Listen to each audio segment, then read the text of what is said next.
Hi, I'm Jonathan Berk, Professor of Finance at the Graduate School of Business at Stanford University. And I'm Jules van Binsbergen, a finance professor at the Wharton School of the University of Pennsylvania. And this is the All Else Equal podcast. Welcome back, everybody. Today, we're going to talk about incentives and externalities. Incentives are a very important driver of human behavior, and there's tons of research in economics that shows the effect of incentives and how it makes people change the way they act. Yeah, Jules, I would say that people who ignore incentives at their own peril. Because I think that there's one truism about human behavior, it's that humans respond to incentives. Often people say it's difficult to predict behavior, and I often say, no, it isn't. It's actually very easy to predict behavior. You just have to figure out what the incentives are. Of course, figuring out what the incentives are might be difficult, but people respond to incentives. Now, and I think it gets particularly hairy when people respond to incentives and we wish they wouldn't do that. Because when they do it, they cause what's called externality. It means that it has negative consequences for other people in their surroundings. And so even though it's in their own best interest to act that way, we are somewhat disappointed by the fact that they do it because they impose these externalities on other people. But the fact that we're disappointed by their behavior shouldn't mean that we shouldn't expect them to behave that way if it's in their own interest. A very common mistake is when we don't like the behavior, we just pretend that they won't behave that way. I think that's very naive, that people do respond to incentives and you have to take that into account. What we should talk about today is things that are not so obvious. So in a previous episode, we spoke about externalities and we used the fishing on the lake as an example, but that was pretty obvious. Today, what we want to talk about is just a few examples of externalities and incentives that are not obvious and we think are interesting. For sure. I do think the point you made earlier is exactly true, right? When we have corporate social responsibility and we observe firms, and it turns out that they have an incentive to say that they're doing all kinds of good things. And then when you really look deeply, it turns out that they're just saying it, but not actually doing it because it's against their incentives. People seem to be surprised about the fact that the corporations behave that way. But if we just understood what the incentives of the corporations, and in some cases, even the legal obligations is of the fiduciary duty of the management of the firm, I don't think we should be really that surprised when we see what people call greenwashing. Okay, so we have a couple of examples today we want to talk about. And I think let's just start with something that bothers me every time I log onto a new app or a new website. And we invariably get this document that says, in order to use the service, you must agree to the following licensing document. And the document is so long that it would take hours to actually read. And like everybody else, we agree and move on. And the question is, why have we reached a point where we're agreeing to things we don't even read now these days? Well, let's first take the perspective of the corporate lawyer who is drafting the document. And so that lawyer is worried about the state of the world where the company that they represent is getting sued. And so if there is a clause in there that protects the company or a clause that helps the company make more money than they otherwise would have, then the lawyer looks very good. If a clause like that is not in the document, then the lawyer is on the hook for not having drafted a complete enough document. So it seems to me that the incentives are pretty one-sided. And the incentives are make the document as long as possible in an effort to cover every possible scenario that could protect the corporation. And this is true for any, not just online documents, but any documents. Legal documents can be incredibly complicated. If anybody has bought a house recently, there must be hundreds of pages of legal documents that obviously very few people read. The question is, why are there hundreds of pages? And it's exactly this incentive. The problem is we have an externality because the corporate lawyer isn't worried about the case where the person reading the document doesn't have the capacity to actually read it carefully enough to check every single clause. In other words, if I sign a document and then later on realize there was a clause in there that is to my detriment that I didn't notice, people don't say that was the lawyer's fault for putting together a very complicated document. They say that's my fault for not reading it correctly. In other words, the lawyers don't take into account the cost to read the document or to process the document. Although you could easily foresee a change in doctrine there, right, Jonathan? Just to give you an example, when we look at the number of investment choices or mutual funds that are offered to people in pension plans at universities, we've reached a point where in the legal doctrine, people are saying you offered so many choices that you couldn't possibly expect people to make the right choice. You can easily see this translate to this situation where at some point the judge is going to say, it's unreasonable to expect anybody to spend 7 hours reading this entire document and making sure they understand everything. The person is not on the hook for having signed it. That doesn't seem that far away, in my opinion. I agree, Jules. In fact, to some extent, I'm surprised we haven't already seen this, especially with regards to the internet. We're all basically agreeing to these very long documents, licensing agreements. None of us are reading them. And you would think eventually somebody would sue on the basis that even the company did not expect the people to read it. And that therefore the expectation that you should read that document was too onerous. And therefore, when the person agreed to it, they weren't really agreeing to every clause. We haven't seen it, but I think the day is coming when that's going to happen.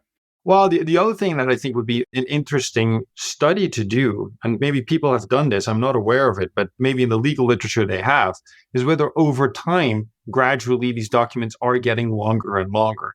If we would compare the length of a mortgage contract from 1970 compared to today, is there a difference? Because it seems to me that particularly when it comes to trying to write these what we call complete contracts, nothing ever disappears. It's only that you add yet another thing to it. Yes, and for the same reason, nobody takes into account the cost to process the document. So if you do not take that into account, there's no cost to dropping anything. And so the documents become more complicated. And I think they probably have. Certainly, the documents to buy a house have become more complicated over my lifetime. Another example that I think is very interesting is how the government repairs roads. I find, since we're all drive every day and I look at the road repair, this example often comes to irritate me. So imagine the government has a certain amount of manpower, and so the government has enough manpower to fix 52 roads in a year. And they now have to determine how to implement the manpower. They can either put everybody to work on a single road and do that serially. So every week, everybody works on one road, and so at the end of the year, 52 roads are fixed. Or instead, they can work on all the roads at the same time. And because I think it's slightly cheaper to work on all roads at the same time, basically because there's very little coordination. If some subcontractor doesn't show up, you can just move the manpower to another road because it's all going around so slowly. There's always free work to do. The government always elects to work on lots of roads at the same time. Why? Because they don't bear the costs of the closed road when they're working on it. So if they work on all 52 roads at the same time, they get it still done in a year. So both times it takes a year to do 52 roads. But as far as the inconvenience is concerned, it's greatly different. If they work serially, one road a week, then only one road is closed for a week. Whereas if they work on all the roads together, all 52 roads are closed for the entire year. And I don't think we see the second, precisely because nobody takes into account the cost of the delay of the closed road. So what do you think would be a solution for such a scenario? By the way, for the previous case, we essentially think that eventually the legal system will change and that will somehow solve it, although I'm not sure how that's going to work. And I don't think we really had a good solution for that. But for this one, is there a good solution to solve this? Well, this is my pet proposal. My proposal is that we introduce something called a delay tax. So this is how it would work.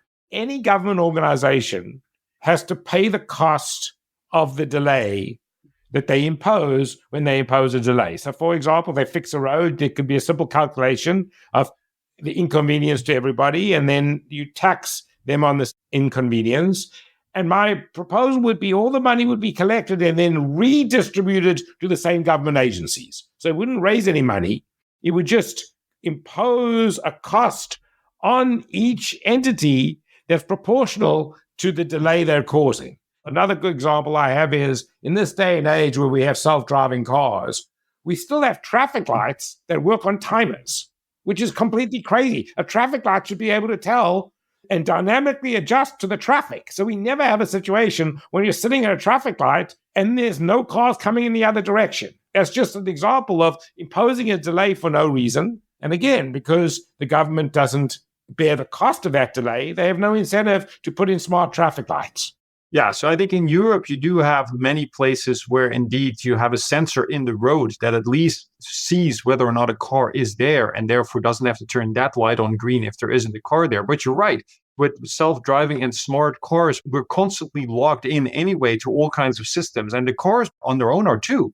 So at this point, it should actually be possible to perfectly tailor the traffic lights to the flow of traffic that's going on. Jules, just to be clear, lots of cities have traffic lights that can tell if a car is at the light. But that's not what I mean. The timing of the light should dynamically adjust Yes. to the traffic at the time. Yes. So then if there's traffic coming, you should be able to tell when the traffic is coming and how to dynamically adjust the lights so that the lights work in the most efficient way. And we're still on timers for that. It's a crazy situation. And again, it just reflects the fact that the cost of the delay of individuals is not borne by the person making the decision on how to design traffic lights. Agreed. I would hazard a guess that if you were to impose a delay tax, the time saving alone in road repair would be substantial. That the entire way cities and highways are repaired would be fundamentally altered in an enormous time-saving way. I really think that putting a delay tax in would be very advantageous and very helpful for the rest of us and to remove this externality. So let's do a last example, which is really one of my pet peeves. When we lived in New York, there were often these weather emergencies that were being sent out. And we didn't live there for very long, but in the time that we were there, I think 2 or 3 times, essentially the storm of the century was announced in the short period of time that we lived there. So the probability that the snowstorm of the century would exactly happen every time, and of course, exposed, none of those storms ever happen. So again, here the question is, what is the incentive of the official who sees a severe weather risk? Of course, you announce that there is this high risk, everybody prepares. If it doesn't happen, then there isn't really a big cost that you bear. At least that's what the official thinks. Whereas if you didn't announce it and it did happen, then of course you're going to get fired, because if a lot of people get surprised by extreme weather, then a lot of bad things can happen to those people.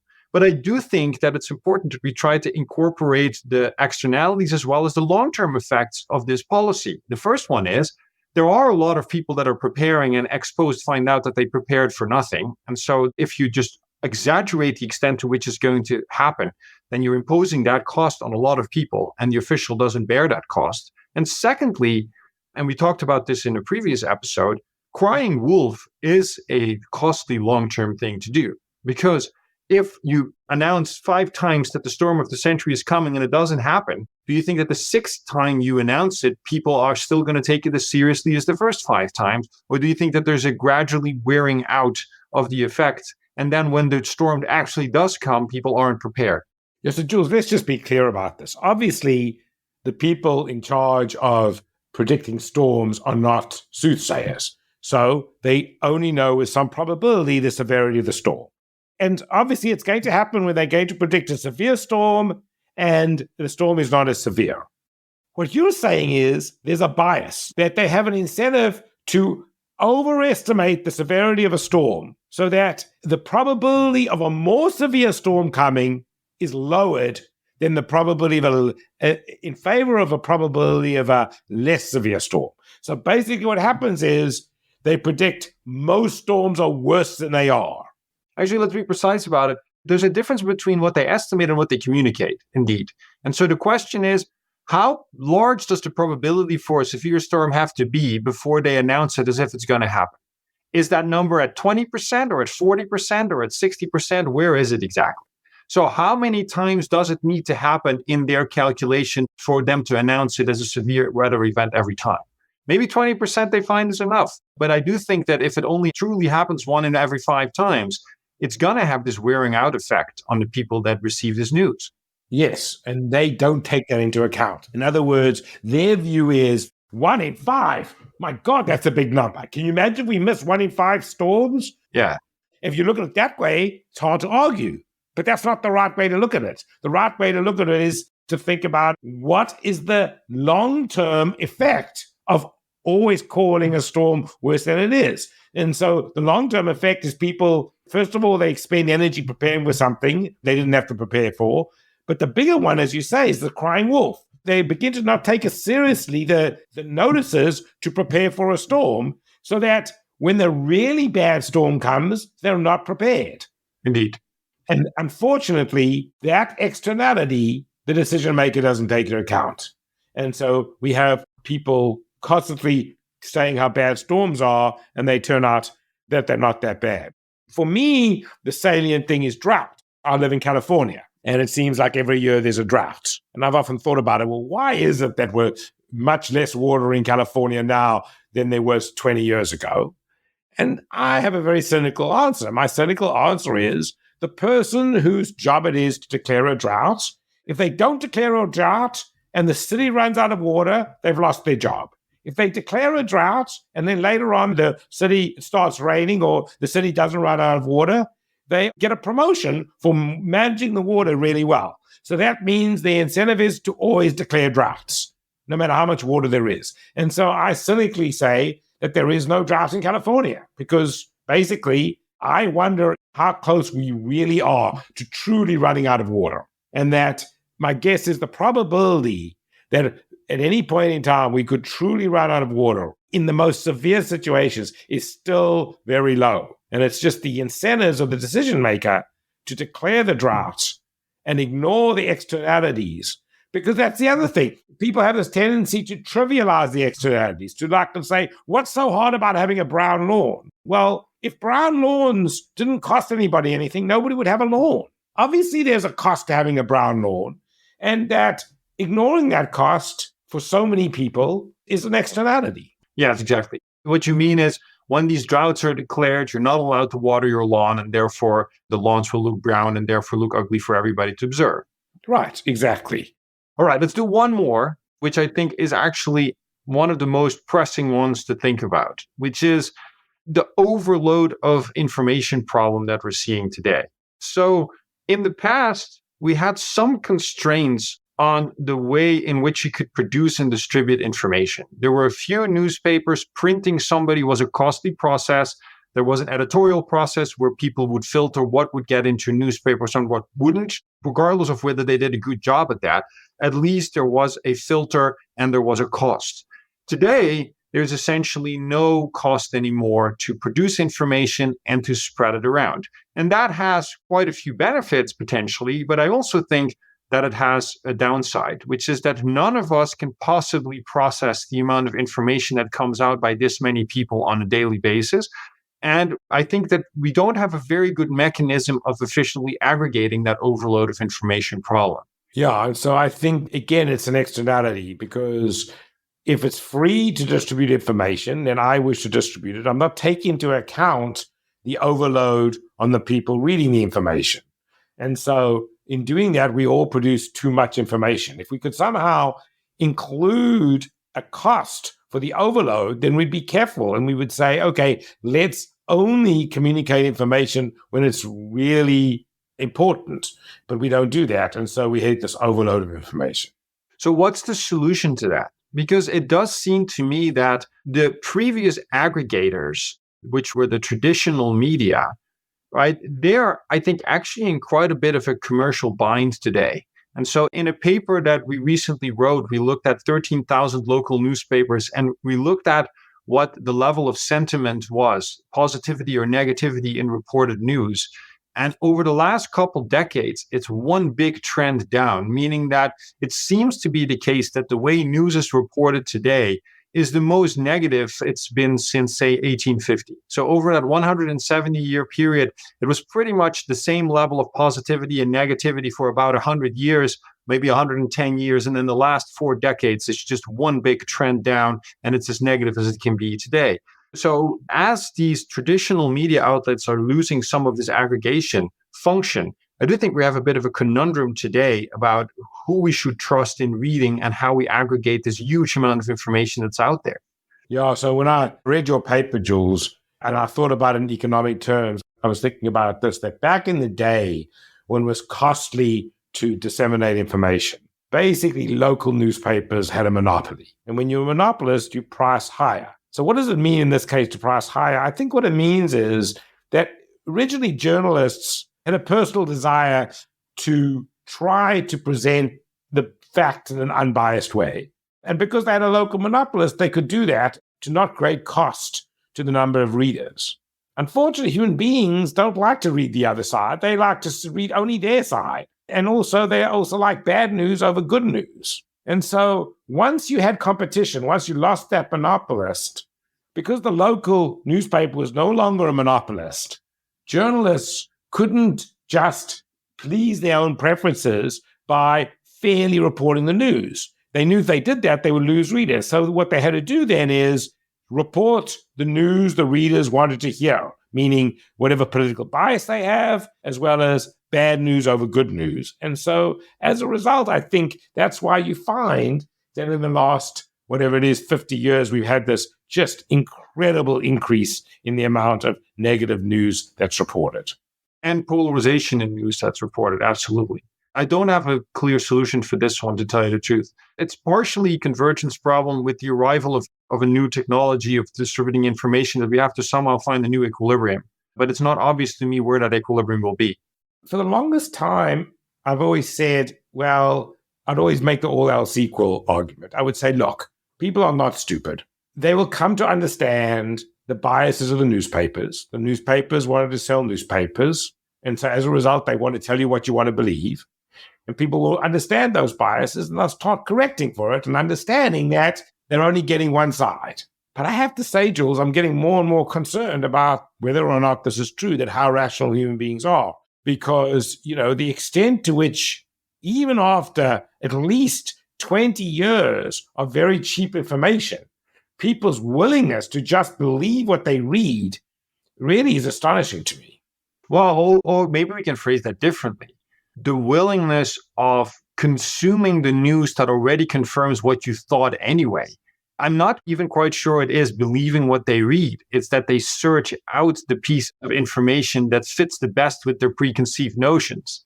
Yeah, and maybe the other thing is to realize that at some basic level, news is entertainment. Yes. And people want to be entertained. And that entertainment means reconfirm what makes me feel good. And maybe even the bad news. I think the world's going to hell, so please reconfirm that for me so I could feel good about it. Otherwise, it's very hard for me to understand why people seem to have this need to listen to bad news. Maybe they just can't help themselves. That is a possibility, I think. I think those were a couple of good examples in completely different areas of application that I think illustrate the interaction of incentives and externalities, and with a few potential solutions in some cases where it can be fixed. Right? I think externalities implies that there's something not priced in the market that somehow, through the text, for example, that you suggested, you could potentially fix. And I think in some cases it's easy to fix it, and others it's quite difficult, as we saw in some of the examples. Jules, let's just bring this back. It's after all a business decision-making program. How does it affect a business decision maker? I mean, these are very good examples that we all see every day. But what we're hoping for is that they will trigger in your organizations thinking along the same lines, thinking about how employees make decisions and ignore externalities within the organization. For sure. And how by thinking about things like, for example, a delay tax, or thinking about contracts that could internalize some of those incentives could make the organization work better. For sure. And I think that setting up compensation structures that not just look at the individual performance of the employee, but also compensate what the group or the corporation as a whole achieves, might help to overcome some of these externalities, particularly if they're externalities that only apply within the group. And I do think that's an important point to make, because one of the upcoming episodes is going to be about how do you set compensation and what is the optimal way of setting a compensation in your organization as an executive. I have to say, I don't think that's enough. I don't think it's enough to say, well, we're just compensating employees based on the overall performance, because that is influenced by so many things. I think you should also sometimes have to identify important externalities and work contracts to address the externality in particular, not just the overall performance of the company. Agreed. Thanks for listening to the All Else Equal podcast. Please leave us a review at Apple Podcasts We love to hear from our listeners. And be sure to catch our next episode by subscribing or following our show wherever you listen to your podcasts. For more information and episodes, visit allelseequalpodcast.com or follow us on LinkedIn. The All Else Equal podcast is a production of Stanford University's Graduate School of Business and is produced by University FM.